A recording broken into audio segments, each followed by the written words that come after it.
Just when you think there's nothing more that can be done with the genre, a game comes along and kicks it up the backside. This is why I love Luftrausers. It's a 2D aerial combat game, a genre almost as old as gaming itself, and yet Luftrausers somehow manages to tweak the formula without breaking it and comes up with something legitimately fresh.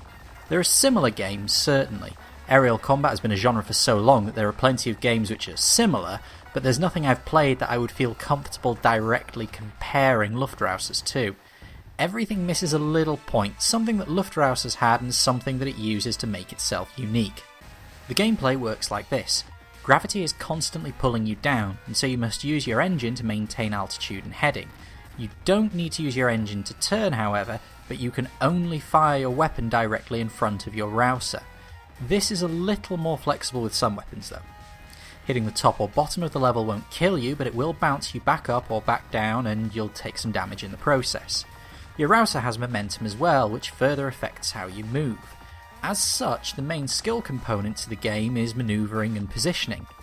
This may not sound very inventive. Hell, if we're being honest, let's face it, it sounds like the playmat for every arcade action game ever made.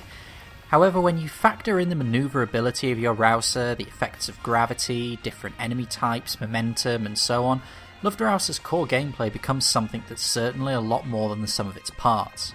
The control is also excellent, which is an important point for a game like this. Handling speed and so on vary between different rouser parts, but the input never feels artificially sluggish or twitchy. It always moves exactly how it feels it should. Bigger rousers are harder to turn, for example, but in a way that makes sense and remains consistent.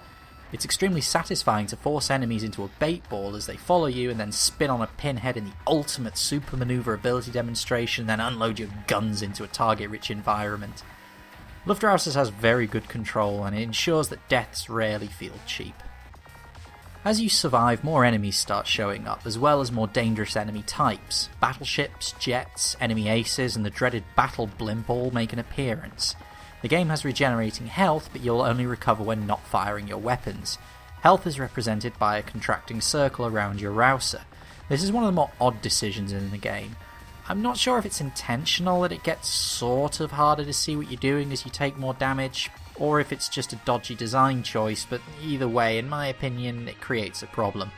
You can get used to it, but it's really distracting at first, especially if you take a lot of damage very quickly. That said, I think the idea of regenerating health works really well for Luftrausers.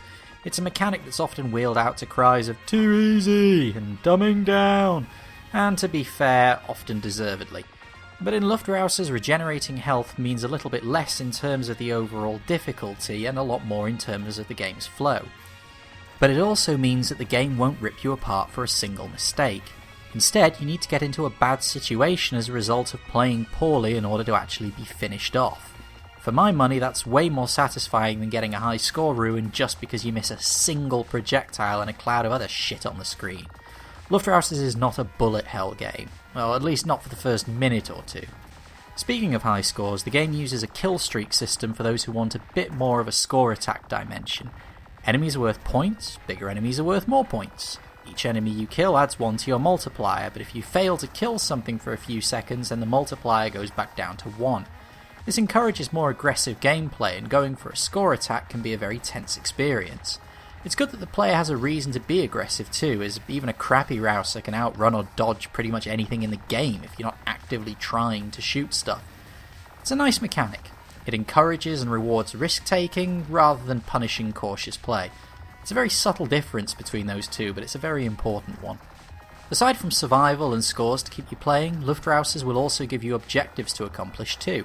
Doing this gives you access to new parts in the form of unlocks that can be mixed and matched in a variety of playstyles and a huge number of combinations. This eventually ends up adding quite a lot of longevity to the game. Well, relatively speaking anyway. Between upgrades, score attacks and straight up satisfying mechanics, there are plenty of reasons to keep coming back to Luftrausers, and keep coming back I do.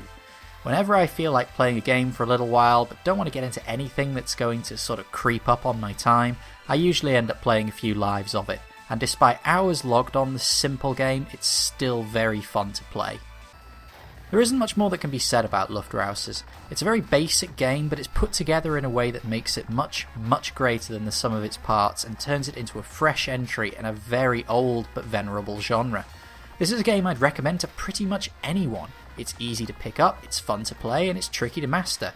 It's also dirt cheap at the moment. At the time of recording, it's on sale on Steam for £1.79 or your regional equivalent. And while I am actually going off the PC version, it's also available on many other platforms as well, even the Vita. So who wouldn't want this game? Well, if air combat isn't your thing, then you might want to give it a miss. However, Luftrausers handles so differently to anything else I've played in the genre that I would still say it might be worth a shot for those people, especially at £1.79. Luftrausers was developed by Vlambeer, I hope I'm pronouncing that correctly, and published by Devolver Digital. It's normally available on Steam at the price of $6.99, but is currently on offer. It is available on other platforms as well, but you'll have to check for those prices. For now, I'm Evis T, signing off.